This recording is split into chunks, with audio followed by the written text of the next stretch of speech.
Desde já, nossos convidados são muito bem-vindos. Nosso desejo é que voltem sempre, sempre, sempre. Em abril de 2016, ocorreu aquela votação que o Brasil inteiro acompanhou, que culminou com o impeachment de Dilma Rousseff. Um político da época, deputado Agnaldo Ribeiro, filiado ao PP, Progressistas da Paraíba, iniciou seu discurso antes de dar o voto, lendo estas palavras do Salmo 33, verso 12. Bem-aventurada é a nação, cujo Deus é o Senhor, e o povo ao qual escolheu para a sua herança. Tem a bênção de Deus a nação que o tem por Senhor. O grave problema de qualquer família, indiretamente apresentado nesse salmo e diretamente apresentado em vários outros trechos da Bíblia, o grave problema de qualquer família e de qualquer povo é não escolher de fato o Senhor como seu Deus. Mas para que essa escolha seja possível, para que alguém possa ter Deus como Senhor, conscientemente desejá-lo, querê-lo, entregar-se a Ele, muitos homens e mulheres, desde tempos remotos, têm se entregado ao serviço a Deus e ao próximo, inúmeras vezes ao custo da própria vida. Homens e mulheres que têm se mantido inabaláveis diante das forças do mal. É assim, por exemplo, com apoiadores dos cristãos perseguidos no país asiático chamado Myanmar. Em 6 de novembro do ano passado, Portas Abertas publicou: ataques a casas e igrejas forçam fuga de cristãos em Myanmar. Os seguidores de Jesus, diz o subtítulo, estão vivendo nas florestas para fugir dos conflitos no estado de Shin. Eu leio para vocês parte dessa reportagem tão recente, ainda não tem nenhum ano. Cristãos do estado de Shin, em Myanmar, precisam de oração e socorro imediato. Desde a tomada de poder pelos militares em Myanmar, a situação dos seguidores de Jesus se agravou no país, principalmente dos que vivem no estado de Shin, de maioria cristã. O resultado das destruições de igrejas e casas é o deslocamento de irmãos e irmãs na fé. Eles fugiram para a selva e vivem em más condições. O governo do país enviou tropas para as regiões montanhosas com o objetivo de combater a Frente Nacional Shin, que é composta por pessoas que lutam contra a ditadura militar que se instalou no país. As ações na região já resultaram em saques, bombardeios, invasões de igrejas e morte de um pastor local. E aqui um irmão que é parceiro local da Missão Portas Abertas, ele vive lá em Myanmar, o irmão Luin, ele diz o seguinte: a situação é difícil de descrever. Onde quer que os militares vão, eles queimam casas, matam porcos, que é o que eles mais criam na região, como meio de sobrevivência, subsistência, matam porcos e ocupam igrejas. Em 29 de outubro, mais de 130 casas e as igrejas da Rocha e Igreja Presbiteriana foram incendiadas na cidade de Tan Tlang Township. Todos os moradores fugiram devido às ameaças e violência e não teve quem ficasse para apagar os incêndios. Zeu Tat, e todos esses nomes aqui da reportagem são nomes fictícios, alterados por motivo de segurança, informa-nos a Portas Abertas. O outro cristão que precisou fugir, esse Zeu, ou Zeu Tot, ou That, ele compartilha o seguinte: sempre que ouvimos uma voz alta ou tiros, ficamos com medo. Uma parceira local chamada Deiser Tum conta como as igrejas locais foram alvo da ação dos militares. Ela diz: prédios e propriedades de igrejas foram atacados, vandalizados, roubados e até queimados. Quando os bombardeios começaram e as violentas repressões se seguiram, o povo não teve escolha a não ser fugir. De acordo com nossos registros de campo, 30 igrejas foram atacadas pelos militares desde o golpe. Mas o povo permanece de pé. Apesar da insegurança instalada, o trabalho da Missão Portas Abertas, o seu apoio aos cristãos em dificuldade não foi interrompido. Diz o irmão Luim, correspondente de Portas Abertas em Myanmar: implementamos os treinamentos online, visitas aos cristãos perseguidos e aos deslocados internos em meio à agitação no país. Retomamos alguns trabalhos com jovens, crianças, casais, e Deus nos permitiu alcançar os refugiados com ajuda emergencial. E Portas Abertas diz que, apesar de os trabalhos estarem ativos, os riscos que os parceiros da missão correm lá em Myanmar são grandes, já que, cito ipsis literis, os militares prometeram matar todos os homens que encontrarem pelo caminho.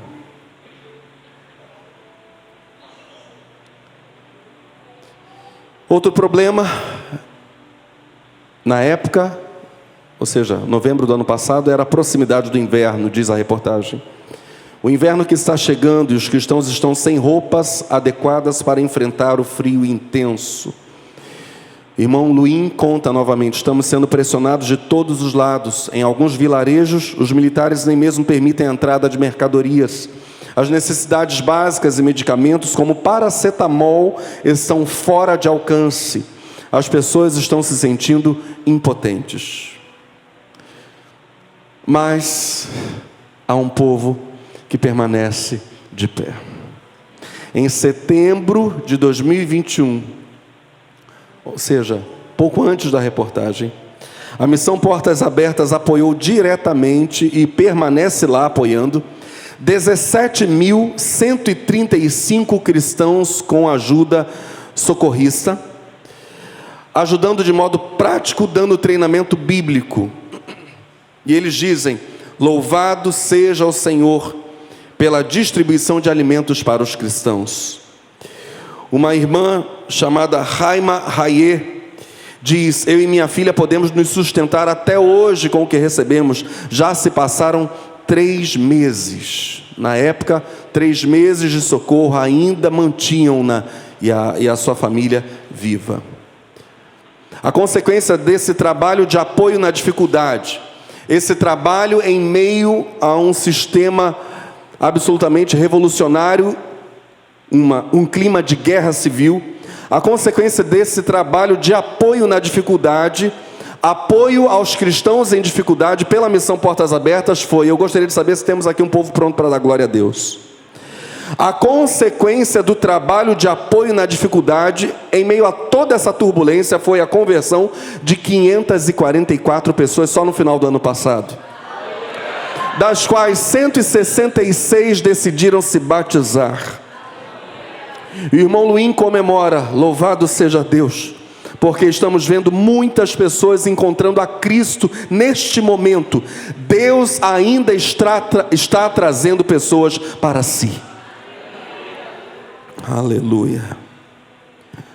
O mesmo fenômeno de um povo em pé em meio à tribulação está ocorrendo neste exato momento em outras partes do mundo, como por exemplo na Coreia do Norte. Na lista de países em que há perseguição ao cristianismo, o campeão em perseguição é o Afeganistão. Essa lista é atualizada ano após ano pela Portas Abertas.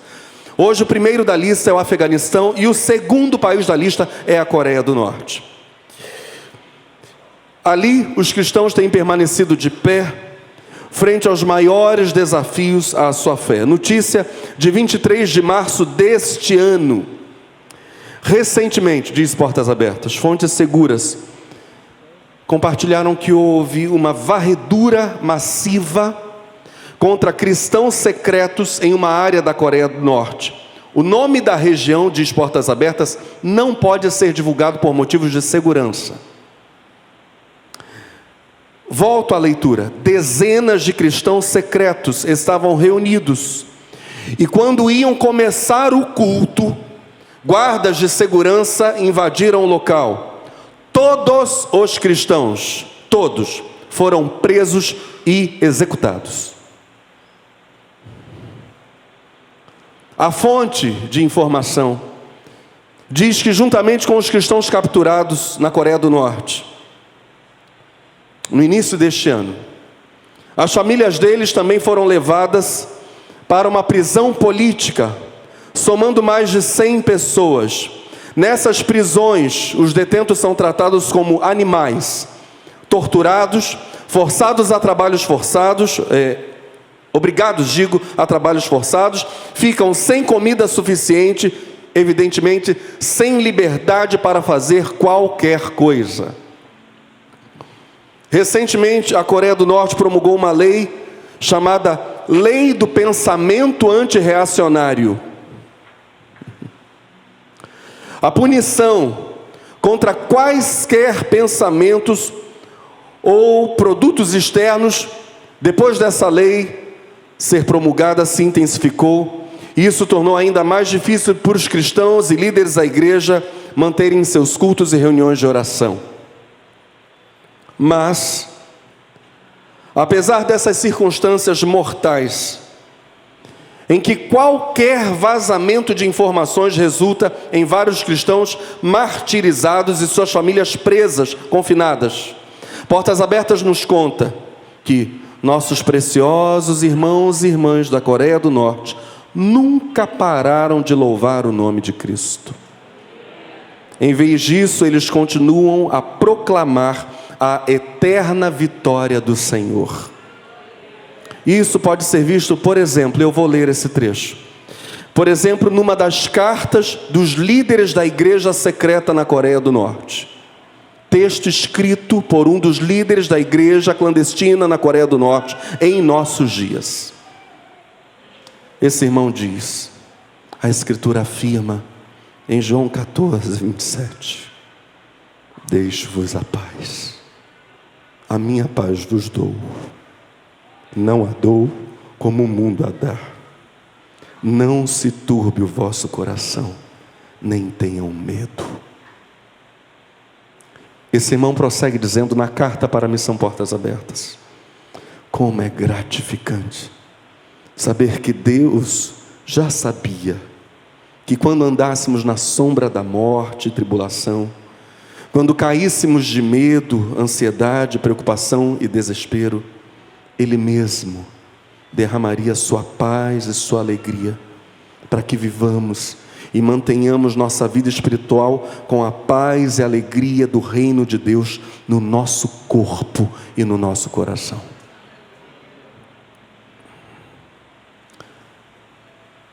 Na Coreia do Norte, como eu disse a vocês, país número 2 na lista mundial de perseguição deste ano de 2022, adorar um Deus é estritamente proibido.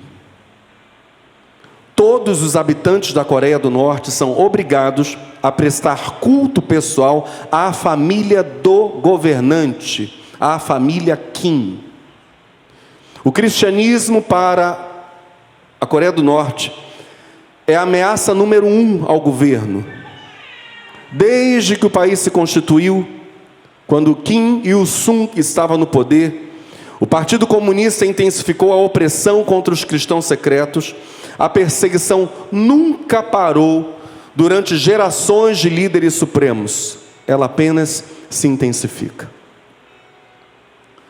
Por detrás dessa firmeza de fé na Coreia do Norte, dessa permanência dos irmãos de pé, das vitórias em Myanmar, produzindo salvação, como vimos, mais de 500 irmãos se convertendo em meio ao caos. Por detrás de toda essa firmeza, há uma só motivação ou um só motivo. Isso está diretamente ligado às palavras do Senhor Jesus no final do Sermão do Monte. Em Mateus 7, versos 24 a 29, Jesus diz: quem ouve esses meus ensinamentos e vive de acordo com eles, é como um homem sábio que construiu a sua casa, vamos dizer isso juntos, construiu a sua casa na rocha.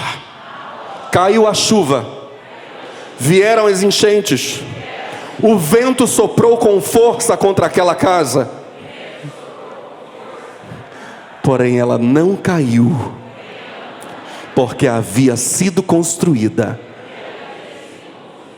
na rocha.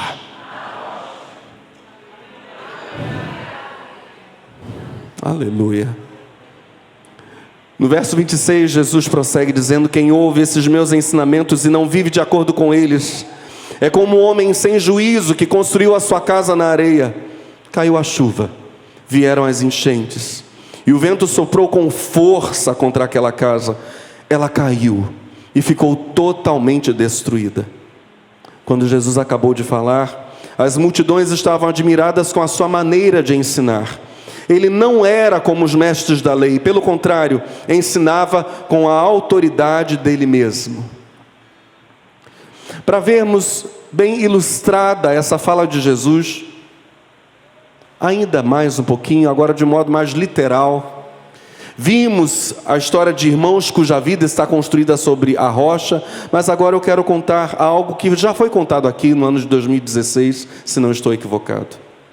Em 4 de outubro de 91, o jornal de circulação em Jerusalém, chamado In Jerusalem, noticiou a demolição do edifício no bairro Talpiot, na Cidade Santa. Pouco mais de um mês antes, no dia 28 de agosto, 1/3 do prédio ruiu e 28 famílias tiveram de ser evacuadas. Como tudo começou? Feita uma investigação rigorosa, descobriu-se que a rede de esgoto tinha se infiltrado sob a tal terça parte do edifício que ruiu. E essa terça parte estava edificada sobre um solo instável e não sobre bases adequadas. As paredes internas do edifício se inclinaram, uma banheira do 4º andar desabou para o 3º andar. E no jornal se dizia: a devastação era parecida com a de um terremoto de larga escala. Lá na Terra Santa, onde Jesus pronunciou essas palavras, quem crê naquilo que eu digo é como um homem, é comparável a um homem que edificou a sua casa sobre a rocha. Lá na Terra Santa, onde Jesus falou sobre construir sobre a rocha, por toda a parte se encontra terrenos rochosos. Dr. Kenneth Bailey conta para nós que se um construtor quiser construir lá na Terra Santa, num vale, a rocha deverá estar a no máximo 3 metros de profundidade. Se ele quiser construir nas colinas, quiser construir no alto e não no vale, a rocha estará coberta, diz Kenneth Bailey, por poucos centímetros de areia, de terra. Ou, em alguns casos, a rocha estará até à amostra. Bailey afirma sobre os construtores judeus. Perguntei a numerosos construtores acerca da profundidade que devem cavar para construírem uma casa sobre a rocha. Para construírem uma casa de pedra. A resposta é sempre a mesma. Eles dizem: temos que construir uma casa até encontrarmos a rocha. Sejam 30 centímetros, sejam 3 metros, dizem eles, deve-se construir sobre a rocha. Edificar a vida sobre a rocha. No que consiste isso?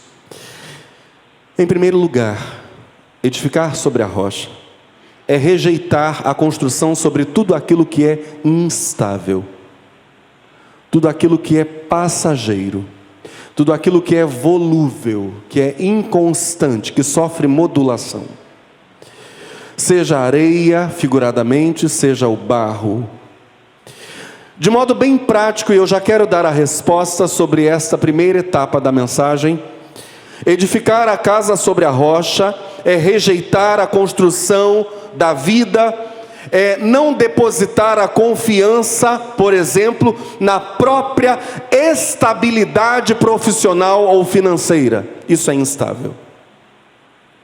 Isso a qualquer momento pode mudar, da noite para o dia. Edificar a casa sobre a rocha é rejeitar construir a vida, é rejeitar depositar a confiança do sentido ou dar sentido para a vida na estabilidade política ou nos sistemas humanos de segurança. Essas coisas passam, são volúveis, não são permanentes. Rejeitar a construção sobre a instabilidade da areia é não depositar a confiança na força do intelecto e nos supostos avanços da ciência. A ciência é extremamente mutante. Nenhuma dessas coisas, nem estabilidade financeira ou profissional, estabilidade política, sistemas humanos de segurança, intelecto, avanços da ciência, nenhuma dessas coisas é permanente. Tudo isso é volúvel. Frequentemente eu me deparo com calouros, os novos universitários, que são tentados a se maravilharem com ideias ateístas. Dr. Gottfried Breakmeyer, na sua Dogmática Cristã, um manual de teologia sistemática, diz que nós precisamos fazer uma reflexão mais profunda sobre essas ideias que tentam combater o fato inequívoco de que Deus é desde sempre e para sempre. Breakmeyer vai dizer o seguinte na sua Dogmática: a qualificação de Deus como produção ideológica, como uma enfermidade psíquica, como uma ilusão, como uma projeção fantasiosa ou uma deficiência semelhante, tudo isso é algo, diz Breakmeyer, absolutamente inadequado. O confronto com Deus acontece forçosamente no dia a dia das pessoas. O ser humano não é onipotente, o ser humano não é Deus. O ser humano experimenta a finitude, ou seja, a sua limitação, a responsabilidade, a culpa, o dom, a graça de Deus.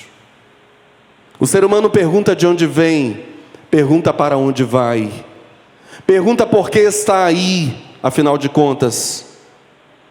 Ele se defronta com mistérios, com a realidade do sagrado, com o inexplicável, com aquilo que causa um santo tremor no seu coração e causa maravilhamento. Ateísmo, diz Breakmeyer, e niilismo é a negação de tudo, particularmente de todo princípio religioso. Ateísmo e niilismo não têm respostas para as perguntas elementares da existência humana. Daí porque, diz ele, a religião não morre.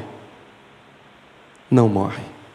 Pode-se até mesmo observar que Deus, quando expulso, é rapidamente substituído por outras divindades. Quando Deus sai, entram os ídolos. Seu trono nunca fica vago por muito tempo. É bem verdade que Deus não pode ser detectado nem identificado cientificamente. Isso seria incompatível com a sua natureza. Deus não se presta a ser objeto de pesquisa. Todas as questões humanas, meras e simples, as conclusões humanas, as elucubrações humanas, o saber humano, não são uma base sólida para alguém edificar a sua própria vida. Construir sua história, seus valores, seus conceitos. Não. Edificar a vida sobre a rocha também é, em segundo lugar, crer no fato extraordinário de que a Bíblia Sagrada, é, de longe, o único livro em que pessoas, governos e contextos mundiais são preditos com precisão, com dezenas e até mesmo com centenas de anos de antecedência. A Bíblia é inequivocamente palavra de Deus. Por exemplo, a Bíblia diz que depois de sua queda, a Babilônia nunca mais seria povoada. Jeremias capítulo 50, verso 35. A profecia diz: a espada virá sobre os caldeus, ou seja, o povo da Babilônia, diz o Senhor, sobre os moradores de Babilônia, sobre os seus príncipes e sobre os seus sábios. Por isso habitarão nela as feras do deserto, com os animais selvagens das ilhas. Também habitarão nela as avestruzes e nunca mais será povoada, nem será habitada de geração em geração, como quando Deus subverteu a Sodoma e a Gomorra e as suas cidades vizinhas, diz o Senhor. Assim, ninguém habitará ali, nem morará nela filho de homem. Babilônia caiu no ano 539 a.C., ou seja, há 2.500 anos. Os babilônios caíram, foram conquistados e sujeitados ao poder de Ciro II, do Império Medo-Persa. Interessante que o livro de Daniel nos conta essa história. Daniel capítulos 5 a 7 vai narrar, dentre outras coisas, a queda de Babilônia. Até hoje, ninguém mais habita ali. A profecia se cumpriu à risca. São apenas ruínas, depois de 2.500 anos. Até hoje. É uma região de ruínas, a leste do rio Eufrates, a 90 quilômetros ao sul de Bagdá, capital do Iraque. Isso é Babilônia hoje. Ruínas, desabitadas. A Bíblia disse que o Egito perderia sua força e não mais teria poder de dominar as nações. Está profetizado. Ezequiel capítulo 29, versos 14 e 15. Removerei o cativeiro dos egípcios e os farei voltar à terra de Patros, à terra de sua origem, e serão ali um reino humilde. Mais humilde se fará do que os outros reinos, e nunca mais se exaltará sobre as nações, porque os diminuirei, para que não dominem sobre as nações. No ano 30 a.C., Cleópatra VII morreu, e o milenar império egípcio chegou ao fim. Vinha-se já numa sequência de anos de fome e instabilidade. E depois da morte de Cleópatra, o Egito tornou-se meramente uma província do Império Romano. Até hoje está muito longe, mas muito longe mesmo, de ter a força que tinha antigamente. Não mais tem o poder para dominar outras nações, como dizia a profecia de Ezequiel, mais de 500 anos antes destas coisas acontecerem. A Bíblia diz que Jerusalém seria destruída. Lucas capítulo 19, versos 41 a 44. E quando ia chegando, Jesus, vendo a cidade, chorou sobre ela, dizendo: se tu conhecesses também, ao menos neste teu dia, o que à tua paz pertence, mas agora isso está encoberto aos teus olhos, porque dias virão sobre ti, em que os teus inimigos te cercarão de trincheiras, e te sitiarão, e te estreitarão de todos os lados, e te derrubarão, a ti e aos teus filhos que dentro de ti estiverem, e não deixarão em ti pedra sobre pedra, pois que não conheceste o tempo da tua visitação. Esse é o lamento de Jesus. 35 anos depois, aproximadamente, Jerusalém caiu, quando os romanos destruíram completamente a cidade, no ano 70 da nossa era. Edificar a vida sobre a rocha é entender que Deus nos deu sua palavra, amá-la, comê-la, ouvi-la, aprender aos pés dela, dizer para Deus: Senhor, ensina-me, ensina-me, ensina-me, eu quero ouvir tua voz. Edificar a vida sobre a rocha, em terceiro e último lugar, também consiste em crer no fato extraordinário de que Jesus Cristo, de que todas as palavras de Jesus Cristo são o único fundamento válido.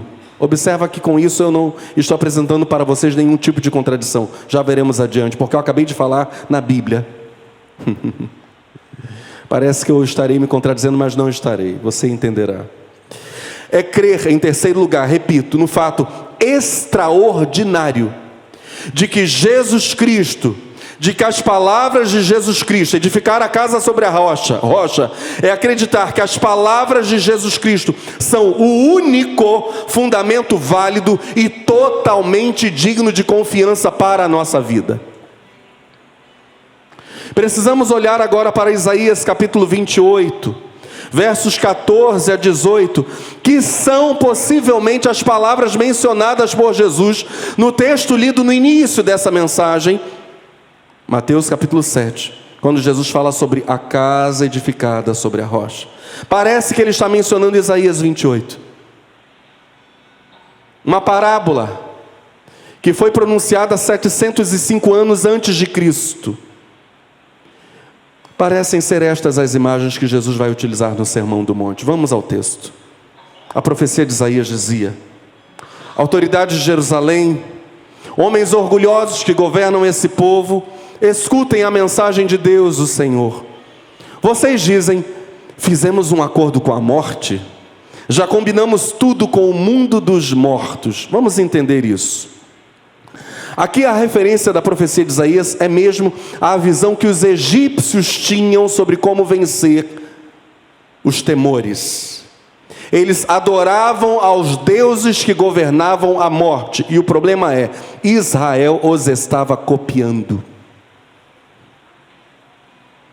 As forças que os egípcios acreditavam governavam os reinos ou o reino da morte, eram por eles adoradas, e Israel agora estava praticando essa mesma idolatria. Volto à leitura. Vocês dizem: fizemos um acordo com a morte, já combinamos tudo com o mundo dos mortos. Portanto, quando vier a terrível desgraça, nós não sofreremos nada. Mas o Senhor diz: vocês estão confiando em mentiras e pensam que a desonestidade os protegerá. Por isso o Senhor Deus diz: estou colocando em Sião, uma palavra que é muito usada no Antigo Testamento, no mais das vezes como sinônima de Jerusalém, a cidade querida. Por isso o Senhor Deus diz: estou colocando em Sião uma pedra preciosa que eu escolhi, para ser a pedra principal do alicerce. Nela está escrito isto: quem tem fé não tem medo. Quem crê no Senhor, na obra do Senhor, na pedra que o Senhor colocou. Não quem confia nos poderes do mundo dos mortos, não. Esse não está seguro. Quem confia na pedra, quem edifica a sua casa sobre essa pedra, tem fé e não medo. Aleluia. Como prumo, prossegue Deus dizendo: usarei a justiça, e a honestidade será a minha medida. Os abrigos em que vocês confiam não são seguros. Eles serão destruídos por chuvas de pedra, serão arrasados por trombas d'água. O acordo que vocês fizeram com a morte será anulado. O que vocês combinaram com o mundo dos mortos será desfeito. E quando chegar a terrível desgraça, ela os arrastará como se fosse uma enchente. Vocês não encontrarão salvação nos deuses do Egito. Preste muita atenção. Uma das principais obras do judaísmo tradicional, e este é o final da mensagem, chama-se Mishnah. O judaísmo tradicional é aquele que aceita a lei, ou seja, os livros de Moisés, os profetas e os escritos, portanto, todo o Antigo Testamento, o Tanar, os judeus chamam de Tanar. O judaísmo tradicional aceita todo o Tanar como revelação divina e também como fonte de autoridade ao lado do Tanar. O judaísmo tradicional aceita a autoridade da Torá oral, eles chamam assim, as regras faladas pelos mestres judeus. O nome disso é Mishnah. A Torá oral. A Mishnah é uma das principais obras do judaísmo tradicional. Essas leis orais, essas regras orais que Jesus tanto criticou e combateu dos mestres da lei, elas foram transformadas em texto. A Mishnah é a primeira grande redação da tradição oral judaica em forma escrita, portanto. Debates que foram do ano 70 da nossa era até o ano 200, particularmente esses debates entre sábios rabinos ou rabínicos, conhecidos como Tanaim. Esses debates foram redigidos por um rabino chamado Judá Hanazi, que terminou a obra dele, a Mishnah, no ano 189. Essas tradições orais que foram transformadas em texto e são respeitadas no judaísmo tradicional com a mesma autoridade que o texto bíblico, coisa que para nós evangélicos é inaceitável. Não consideramos a tradição oral ou as tradições orais em pé de igualdade com o texto da Escritura, mas, volto, a Mishnah, essa tradição oral que foi transformada em texto pelos judeus, afirma que depois do desaparecimento da Arca da Aliança, lembram dela do Antigo Testamento? O símbolo máximo da presença de Deus com Israel. A Mishnah afirma que, tradição oral judaica, após o desaparecimento da Arca da Aliança, do lugar santíssimo, no lugar exato em que a arca repousava, levantou-se do piso uma pedra.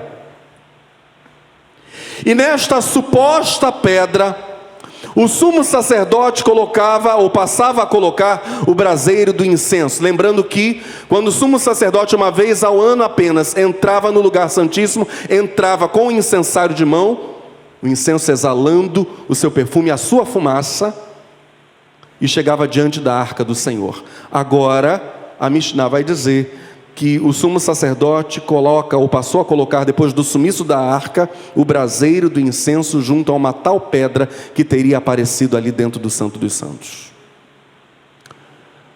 A comunidade de Qumran, os essênios, em seu livro chamado Regra da Comunidade, predizia o seguinte: a Regra da Comunidade é o livro mais importante, possivelmente, dentre os essênios. Não dá para discorrermos sobre essas coisas aqui, isso a gente deixa para um outro momento. Mas o que importa é sabermos de mais uma tradição judaica. Preste atenção. A comunidade de Qumran, volto, no seu livro chamado Regra da Comunidade, anunciava o seguinte: chegaria um dia, em que 15 homens de reputação, 15 homens versados na lei de Moisés, que conheciam a lei de Moisés, 15 homens estabeleceriam a justiça e a verdade em Israel, e que eles seriam o cumprimento da profecia de Isaías 28. Eles seriam, esses 15 homens, dizia a regra da comunidade de Qumran, eles seriam a pedra preciosa de esquina.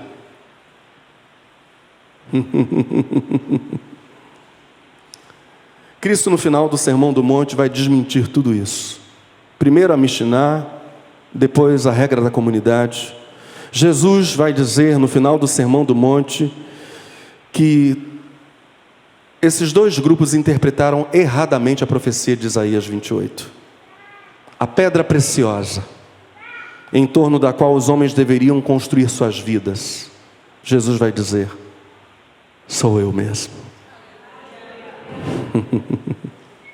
São as minhas palavras. Não é nenhuma outra coisa inventada pelos seres humanos. Edificar sobre qualquer outro fundamento significa construir a vida, apoiar a vida, firmar a vida sobre um solo instável. Jesus Cristo é a fonte de salvação, de estabilidade, de segurança, de paz. Jesus Cristo é a fonte de salvação por sua morte na cruz. Diz João 3, verso 36. E todos os que creem nele, no Filho de Deus, têm a vida eterna. Jesus Cristo. E aqui eu desfaço a aparente contradição, quando disse a vocês que somente as palavras de Jesus Cristo servem como guia, tendo acabado de dizer sobre a Bíblia, falado bem da Bíblia Sagrada. O detalhe é o seguinte: sim, a palavra de Cristo é a luz no meio da escuridão do mundo, e é Cristo o tema central da Bíblia. A Bíblia fala sobre Jesus Cristo no final das contas.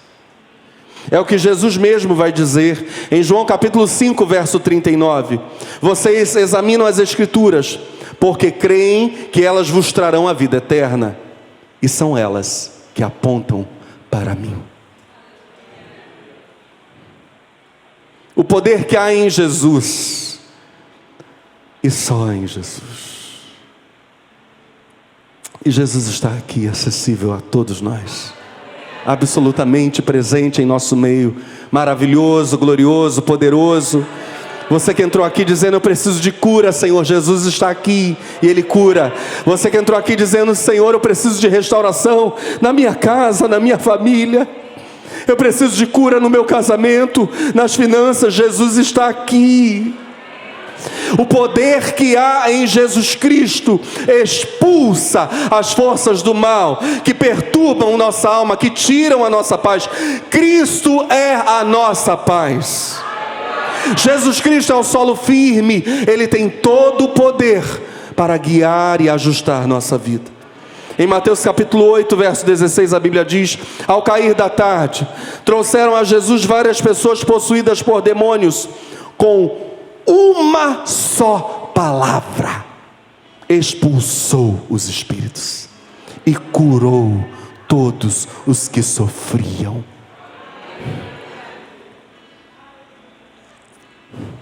Diga comigo: com uma palavra. Com uma só palavra. Jesus liberta. Jesus cura.